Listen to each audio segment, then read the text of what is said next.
My name is Savannah and I'm 32 years old. I work as a purchasing manager for a logistics company in Austin. I live alone in a small apartment. Nothing fancy, but it's mine. I have a mother and an older sister named Candace, who's 3 years older than me. My father died when I was 8 years old. After that, my mother raised us by herself. Mom worked as a hospital nurse her whole life. Hard work, long shifts, but she did what she had to do. She retired 5 years ago without much savings. No pension fund, no big nest egg, just her Social Security and whatever she'd managed to put away over the years. 4 years ago, my phone rang. It was Mom, Savannah. I need to talk to you about something important. The bank is threatening to take my house. I can't keep up with the mortgage payments. They're $2,000 a month and my pension just doesn't cover it. My stomach dropped. Can't you refinance or something? I tried. They won't approve me. I'm on a fixed income now. I don't have enough coming in. What about Candace? Can she help? Candace just had a baby. She doesn't have any extra money right now. You know how it is with a newborn. Everything costs so much. I sat down on my couch and did some quick math in my head. $2,000 a month was a lot of money for me, but it was my childhood home, the house where Dad had lived. I couldn't let the bank take it. Okay, I'll help. I'll send you the money every month. Thank you, sweetheart. You're saving my life. That was 4 years ago. For 4 years, I've been sending my mother $2,000 every month. I cut back on everything.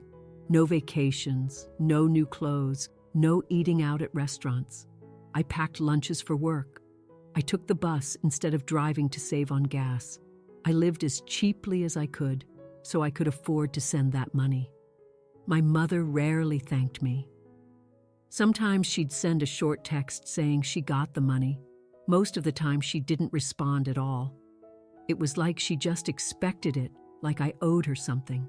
Last Tuesday evening, I was sitting on my couch watching TV when my phone buzzed. A video message from Uncle Martin. He was my mother's younger brother, always at family gatherings, always taking photos and videos of everything. I opened the message. It was a video of a family dinner. I could see everyone sitting around my mother's dining room table. Mom was at the head of the table. Candace was there with her husband. Aunt Deborah, Uncle Martin, and several of my cousins were all laughing and talking. I hadn't been invited to this dinner. I didn't even know it was happening. Uncle Martin was filming from his seat at the table. I could hear him talking. Savannah is really generous with that mortgage money.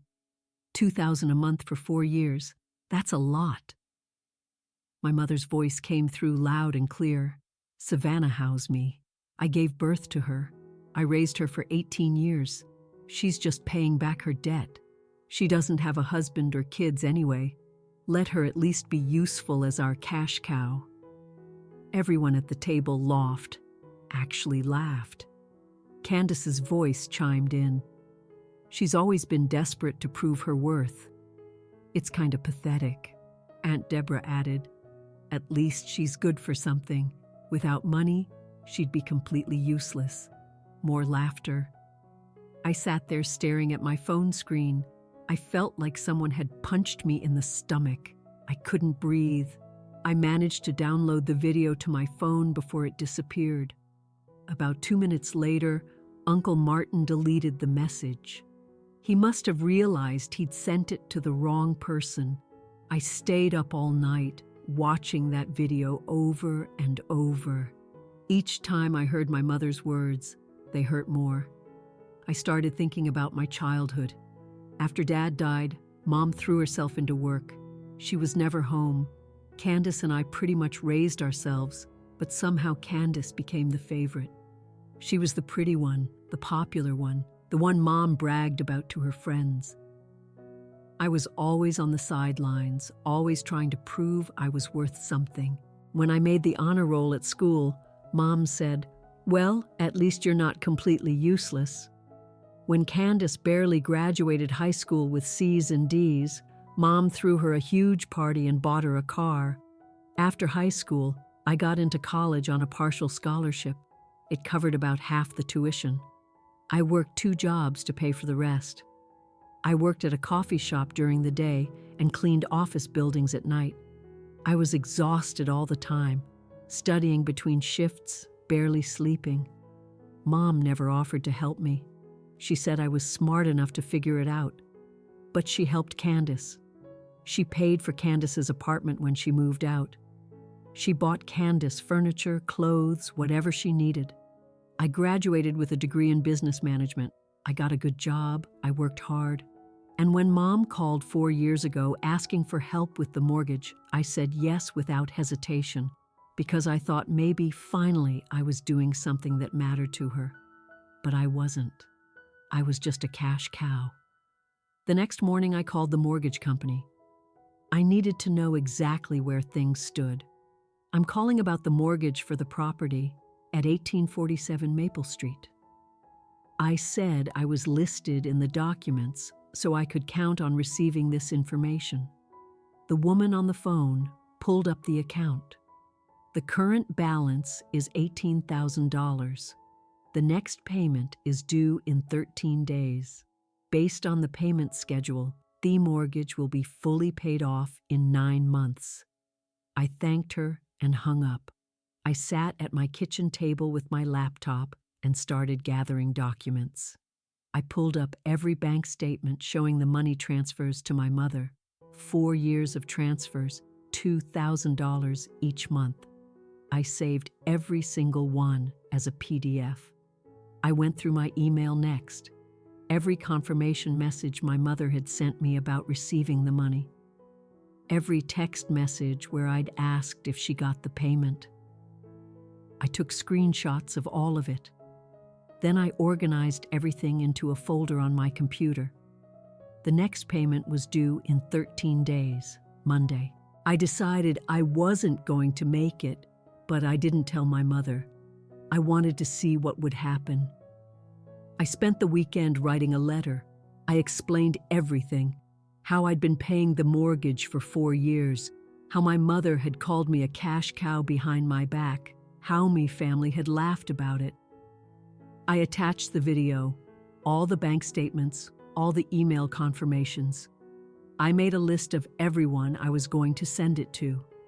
My mother's relatives, her neighbors, her friends from church.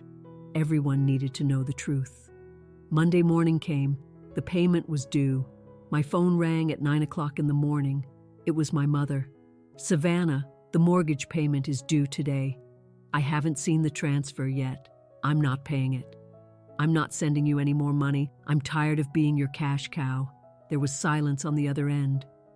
Then her voice came back quieter now. How did you? Uncle Martin sent me a video by accident. I heard everything you said about me. How I owe you. How I'm useless without money. How I'm just paying back a debt. Savannah, that was just talk. You're exaggerating everything.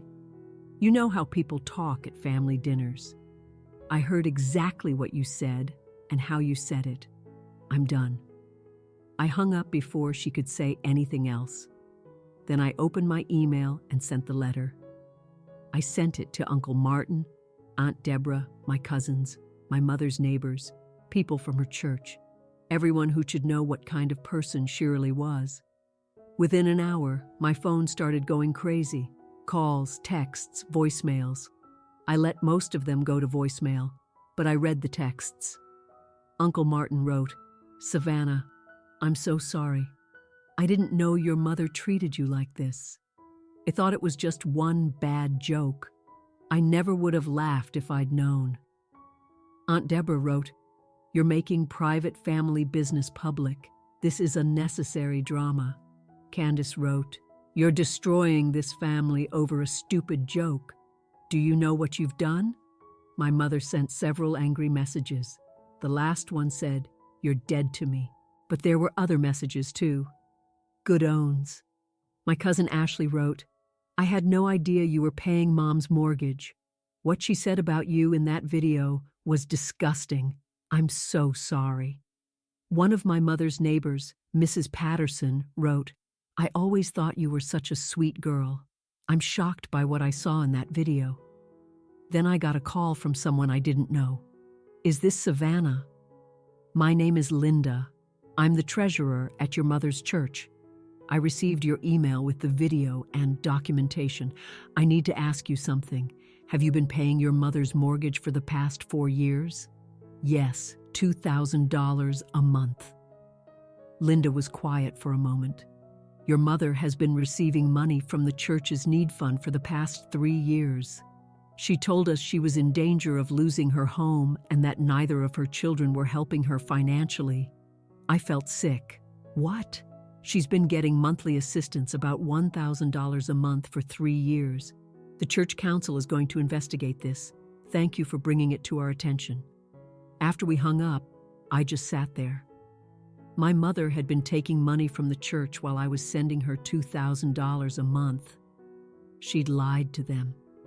She'd lied to everyone. That afternoon, my mother posted something on Facebook. My own child has betrayed me and is spreading lies to destroy my reputation. I raised her, loved her, and this is how she repays me. The comments started rolling in. Some people supported her, people who didn't know the whole story. But others, the ones who'd received my email, wrote things like, I saw the video. Those aren't lies, and maybe you should have treated your daughter better. The next day, Candace showed up at my office. She came into the lobby and started yelling at me in front of everyone. You're destroying Mom's life. You're tearing this family apart. All because your feelings got hurt. Security came over. Ma'am, you need to leave. They escorted her out. My coworkers stared at me. I went back to my office and called my lawyer, Jennifer. I need to talk to you about something that happened today. I told her everything. The video, the money, the church fraud, Candace showing up at my office. You need a restraining order against your sister. Jennifer said what she did today was harassment. If she shows up again, she could do worse. Okay, let's do it. A week later, Linda from the church called me again. The church council completed the investigation. Your mother fraudulently received approximately $35,000 over 3 years. We're demanding full repayment, and we've referred the case to the police for possible criminal prosecution. I thanked her and hung up. My mother was in real trouble now. This wasn't just family drama anymore. This was fraud. A few days after that, Ashley called me. Can we meet? I need to talk to you about something. We met at a coffee shop near my office. Ashley looked nervous. 2 years ago, your mom called me. She said you and Candace weren't helping her financially and she was going to lose her house. She asked me for $15,000. I gave it to her. She promised to pay me back, but she never did. I didn't want to make a big deal about it because she's family, but after seeing that video and finding out you've been paying her mortgage this whole time, I realized she lied to me too. I'm so sorry, Ashley. It's not your fault. I just wanted you to know, and if you need me to testify about this in court, I will. 3 weeks later, Uncle Martin called me.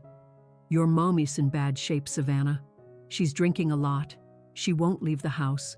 She keeps talking about losing everything. The foreclosure will start in 3 weeks.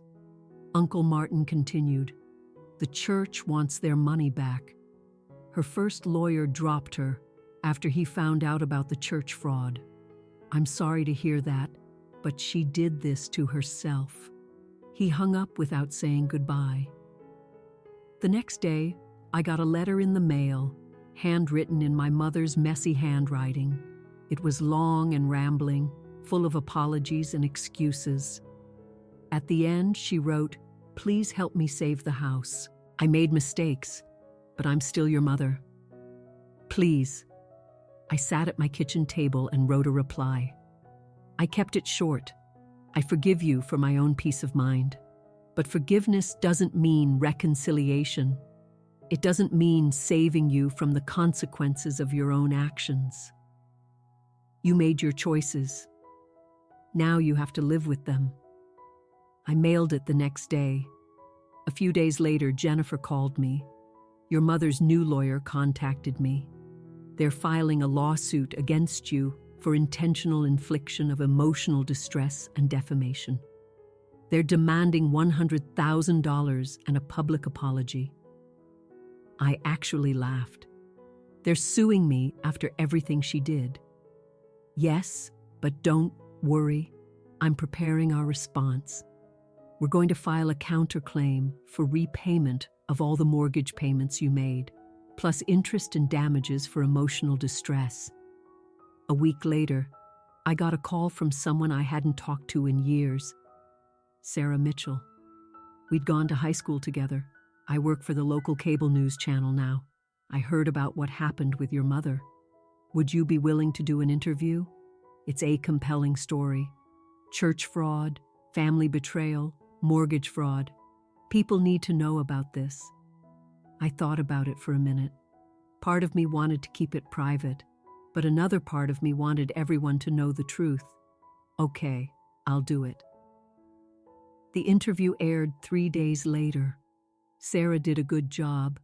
She explained everything clearly, how I'd paid the mortgage for 4 years, how my mother had called me a cash cow, how she'd defrauded the church out of $35,000.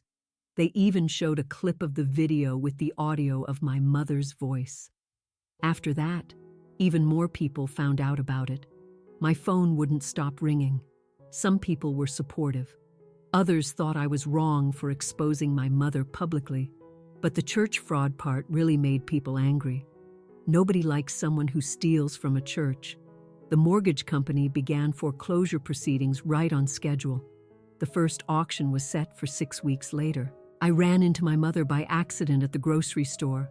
I was in the produce section when I saw her. She looked terrible. Her hair was greasy and unwashed. She'd lost weight. Her clothes didn't fit right. She saw me and walked over. "Savannah, please. I need help. The church is demanding their money back. The bank is taking the house. Candace won't help me. You did this to yourself. I made mistakes. But I'm still your mother. You can't just abandon me. You abandoned me my whole life. You called me useless. You used me for money while telling everyone I wasn't helping you. You stole from people who trusted you." Her face changed. The desperate look disappeared and anger took its place. "You're just like your father, vindictive and selfish. No, I'm nothing like Dad. And you never loved him. You never loved me either. You only love yourself. And now you're left with nothing." I walked away. I heard her yelling something behind me, but I didn't turn around. 3 weeks later, Jennifer called with an update. "The trial is scheduled for next month. But your mother's lawyer called me this morning with a settlement offer. They dropped the lawsuit completely. The $100,000 claim for defamation and emotional distress goes away. In exchange, you don't pursue repayment of the mortgage funds. Everyone walks away. The criminal charges for the church fraud continue regardless. So, she doesn't have to pay me back the $96,000 I sent her. That's what they're offering. It's up to you." I thought about it. $96,000 was a lot of money, but going to trial would cost money too. Legal fees, time off work, stress, and honestly, I just wanted it to be over. "I'll take the settlement. I just want to move on with my life." "Okay, I'll let them know." The settlement was finalized a week later. The lawsuit disappeared. I didn't get my money back, but I also didn't have to deal with Atrial. The house auction happened as scheduled. The property sold for more than the remaining mortgage balance. After all the fees and payments, my mother walked away with about $40,000. I heard from Uncle Martin that she used the money to buy an old house on the outskirts of town. It was small and run down, practically falling apart. Aunt Deborah helped her with some extra money to make it livable. The criminal case for the church fraud moved forward. My mother pleaded guilty. The judge sentenced her to 18 months of probation and ordered her to pay back the full $35,000 to the church. Candace completely stopped talking to me. She posted on social media that I was a traitor who destroyed our family. She blocked me on everything. 6 months after everything happened, my boss called me into his office. "Savannah, we've been impressed with your work. We're offering you a promotion. Senior purchasing manager, better salary, bigger office, more responsibility." I accepted immediately. My new office had a window with a view of the city. I sat at my new desk and looked out at Austin stretched out below me. For the first time in years, I felt like I could breathe. A few weeks later, I was getting gas at a station near my apartment. I saw my mother pull up to the pump across from me. She saw me too. We made eye contact. She didn't come over. She didn't wave. She just got back in her car and drove away. I felt relieved. I didn't want to talk to her. I didn't want to see her. That part of my life was over. A few days after the gas station encounter, I met up with Ashley for coffee. We'd been talking more since everything happened. She was one of the few family members who'd taken my side. "Have you heard anything about your mom?" she asked. "No, I haven't talked to her. I don't want to." Ashley stirred her coffee and looked uncomfortable. "I've heard some things from other family members. I thought you should know. She's living in that old house on the outskirts. She's working 2 jobs to pay back the church. She works at a grocery store during the day and cleans offices at night." I didn't say anything. Part of me felt bad, but mostly I just felt numb. "She's drinking a lot," Ashley continued. "Uncle Martin went to check on her last month. He said, 'The house smells like alcohol and there are empty bottles everywhere. She barely talks to anyone except Aunt Deborah.'" "What about Candace?" "Candace stopped talking to her too. After the house sold and your mom couldn't give her any money anymore, Candace just cut her off. I guess she realized your mom couldn't do anything for her. That didn't surprise me. Candace had always been about what she could get from people." "Your mom is pretty isolated now," Ashley said. "She goes to work, comes home, drinks. That's about it. Some people from the church tried to reach out to her, but she won't talk to them. I just thought you should know." We finished our coffee and talked about other things. Ashley told me about her kids, her job, her life, normal stuff.